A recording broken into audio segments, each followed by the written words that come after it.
देश के मूर्धन्य पत्रकार और मेरे साथी, और जिन्होंने बहुत बार मुझको अपने मौका दिया जहां भी वो थे, कि कुर्बान अली जी की बात से उन्होंने एक बात कही, वो ये कही कि सब एक लाइन बोल रहे हैं, जुडिशरी में सब लोग एक लाइन बोल रहे हैं और बाकी लोग जो है, पार्टियां जो है वो बोल नहीं रही हैं। मैं उसकी जड़ों पे जाना चाहता हूं, क्योंकि अगर हम उसकी जड़ों पे नहीं जाएंगे तो हम जो भी इलाज करना चाहेंगे वो इलाज शायद ठीक नहीं होगा। और जड़ें कहाँ हैं? मैं बात जॉन दयाल साहब कर रहे थे और सईदा अहमद जी कर रही थी, मैं और प्रशांतो जी ने डॉक्टर अम्बेडकर की बात की, तो मैं डॉक्टर अम्बेडकर की उस कहानी से शुरू करना चाहता हूं जिसको किसी ने देखा नहीं और जाना नहीं। अगर उस कहानी को हमने जाना होता, देखा होता और पकड़ा होता तो शायद हम समझ पाते कि इस देश में जो 1984 में सिखों को भुगतना पड़ा और जो आजकल मुस्लिम्स को भुगतना पड़ रहा है या ईसाइयों को भुगतना पड़ रहा है, वो हजारों सालों से दलित भुगतते आ रहे हैं और उसको हमने देखा नहीं, हमने उसको नजरअंदाज किया। तो वो कहानी कैसी है कि डॉक्टर अंबेडकर बड़ौदा में सयाजीराव गायकवाड़ के यहां मिलिट्री सेक्रेटरी थे। आप समझते हैं, मिलिट्री सेक्रेटरी भारत सरकार का डिफेंस सेक्रेटरी के बराबर का व्यक्ति, और उस डिफेंस सेक्रेटरी को उनका जो चपरासी था वो पानी नहीं पिलाता था, फाइलें उनके पास फेंक कर मारता था। ये हमारे समाज की सच्चाई थी। उसके अलावा एक सच्चाई और है कि महाराजे सयाजीराव गायकवाड़ सारा प्रयत्न करके भी उनको बड़ौदा की अपनी रियासत में एक अदद मकान नहीं दिला सके। और फिर जैसे तैसे डॉक्टर अंबेडकर ने पारसी धर्मशाला में गए और वहां उन्होंने रहना शुरू किया, और जैसा होता ही है कि जात और छुआछात तो छुपती नहीं, तो पारसियों को पता लग गया कि ये तो अछूत व्यक्ति है, और अछूत व्यक्ति है तो उन्होंने फोर्सिबली लाठी डंडे के बूते पर डॉक्टर अम्बेडकर का सामान कमरे से निकाल के बाहर फेंक दिया। तो यही बात तो 1984 में सिखों के खिलाफ की गई, और यही बात जो है सईदा जी ने जिम क्रो कानून की बात की थी। जिम क्रो और अमेरिका में भी क्या होता था कि जो वाइट लैंडलॉर्ड होते थे, अगर कोई काला आदमी अपराध करता था तो उसको पेड़ पे लटका के सरेआम जला के मार देते थे। और लिंचिंग का असली शब्द वहीं से आया, ये हमारी सभ्यता का से नहीं है, हमारे नहीं, वो लिंचिंग तो अमेरिका से आई है। तो मैं ये कहना चाहूं, इसलिए ये समझना चाहता हूं कि ये जो अर्ली साइंस थे, हमारे समाज में जो शुरुआती लक्षण थे, हम उनको नजरअंदाज करते रहे और नजरअंदाज किए तो आज धीरे धीरे धीरे धीरे वो आग दलितों के घर से निकलकर सिखों के यहां गई, फिर मुस्लिम्स के यहां गई, ईसाइयों के यहां गई, और इंतजार मैं चाहता हूं कि ये आपके दरवाजे तक ना पहुंचे, लेकिन हम रोक नहीं रहे इसको। अगर आप रोकना चाहेंगे तभी रुकेगी, और इसके लिए जो बाकी हिंदू हैं उनको मेहनत करनी पड़ेगी, उनको दिखाना पड़ेगा कि वही इस देश की समाज की सच्चाई है, अन्यथा सच्चाई बदल रही है। एक चीज मैं ये कहना चाहता था।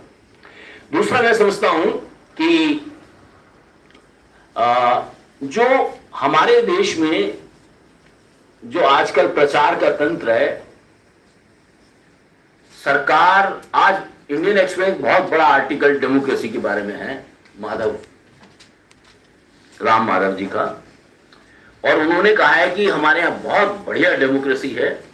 मैं ये कहना चाहता हूं कि डेमोक्रेसी है, उसको दिखाना और डेमोक्रेसी होना दोनों में मौलिक फर्क है। लीप पोत कर आप कुछ भी दिखा दीजिए, कहीं भी लिख दीजिए, उससे डेमोक्रेसी बन नहीं जाती। डेमोक्रेसी का मतलब यह है कि ये जो बैठक हम यहां बंद कमरे में कर रहे हैं, क्या ऐसी सभाएं हम पब्लिक में जाकर कर पाए, तब हमें लगेगा कि ये डेमोक्रेसी है, अन्यथा ये डेमोक्रेसी नहीं है। मैं जो देखता हूं कि जो देश में जो हालात हैं कि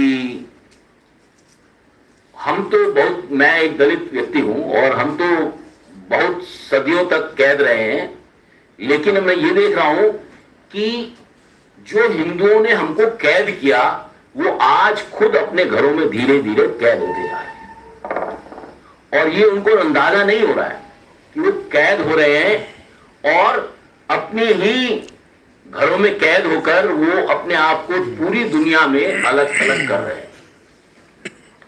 और इसका जो खामियाजा होगा वो हमें, हमारी डेमोक्रेसी पे एसेंशियली उसका होने वाला है।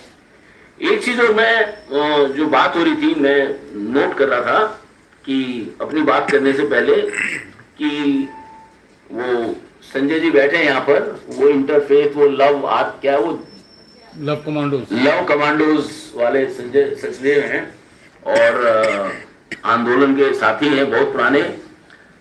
इंटरफेथ मैरिज पर बहुत हल्ला हुआ है और होता है, और इंटरफेथ मैरिज में बहुत ही वायलेंट एक्शन है। लव जिहाद का एक पूरा कॉन्सेप्ट उन्होंने खड़ा कर दिया है, लेकिन इससे पहले भी भारत में इंटरकास्ट मैरिज में मर्डर होते रहे हैं और ये वो लोग भी होते हैं जो इंटरफेथ मैरिज की बात करते हैं, वो भी शामिल है उसमें। ऐसा नहीं कि वो उससे अलग है। हमने देखा है कि कैसे दलित अगर लड़का है और अगर कोई गैर रिलीजन का व्यक्ति है, लड़की है, तो बड़े हादसे होते हैं। लेकिन मैं आपको जो आज हमारे देश में हालात है उसको लेकर मैं 2-3 छोटे छोटे आंकड़े देके then I will finish my in conclusion कि क्या करना चाहिए। मैं आपको अभी क्या है कि जमायत उलेमा हिंद का एक जस्टिस इक्विटी मूवमेंट है, उन्होंने हेट क्राइम्स के बारे में एक रिपोर्ट पब्लिश की है, ठीक है। और उन्होंने कहा कैटेगरीज वाइज उन्होंने बताया कि देश में जो है करीब पिछले साल 2022 का उन्होंने डेटा पेश किया है, तो उस डेटा में उन्होंने कहा है कि 222 एक्ट्स ऑफ हेट उन्होंने रिकॉर्ड किए जो पब्लिक डोमेन में है। उन्होंने एक्ट्स ऑफ वायलेंस, हिंसा के जो हेट से रिलेटेड जो हिंसा है उसके 95 केस उन्होंने रजिस्टर किए हैं और धार्मिक स्थानों पे हमले के जो केसेस हैं वो उन्होंने 62 रिकॉर्ड किए हैं। और धार्मिक मसलों को लेकर, धर्म के आधार के ऊपर लेकर जो हेट को लेकर जो है वो 33 पुलिस एट्रोसिटीज उन्होंने रिकॉर्ड की है। उनके पास बाकायदा रिपोर्ट है, रिपोर्ट में वो डॉक्यूमेंट उन्होंने दिए हैं, बाकायदा खबरें उन्होंने पेश की हैं। और जो प्रिजुडिस को लेकर और डिस्क्रिमिनेशन को लेकर, एक्सक्लूजन को लेकर करीब 85 केस उन्होंने रिकॉर्ड किए हैं।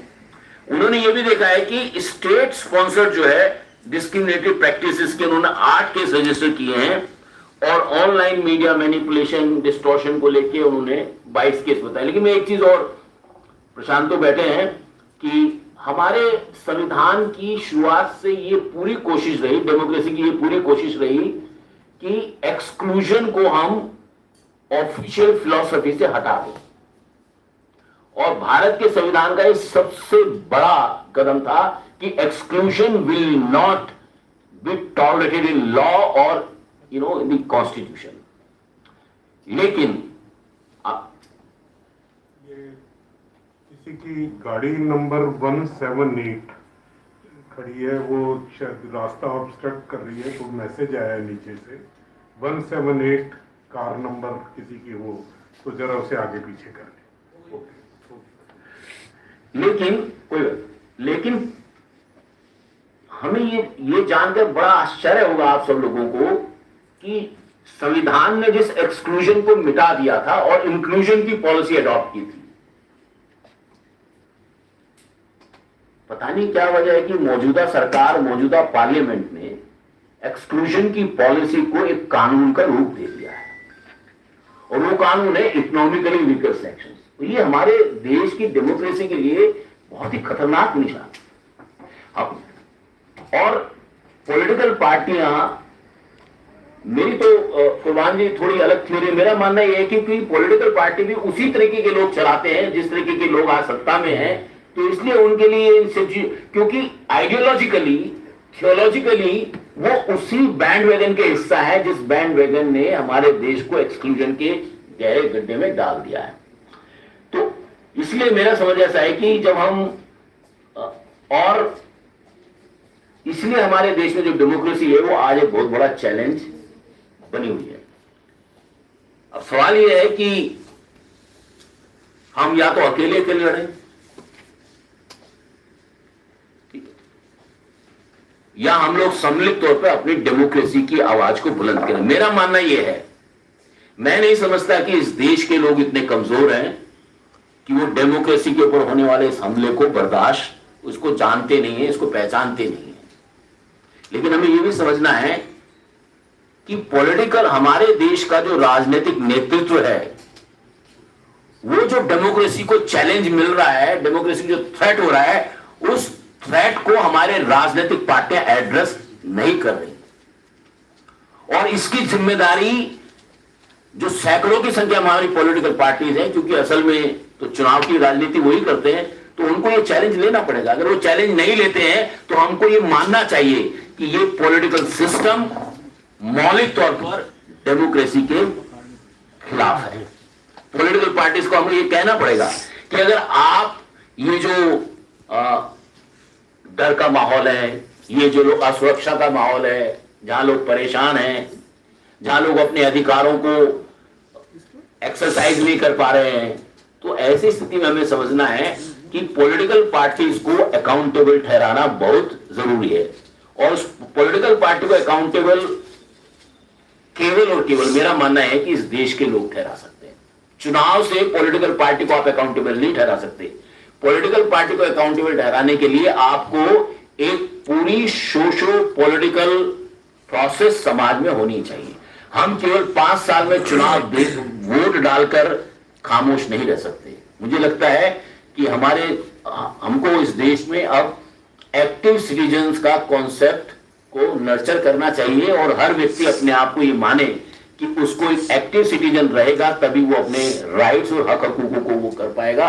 और मुझे लगता है एक्टिव सिटीजन के लिए ये जरूरी है कि देश में अलग अलग फेथ के लोग, अलग अलग बिरादरी के लोग, अलग अलग कुलबों के लोग आपस में मिलें जुले, चर्चा करें, ऐसे कार्यक्रम ज्यादा से ज्यादा हों।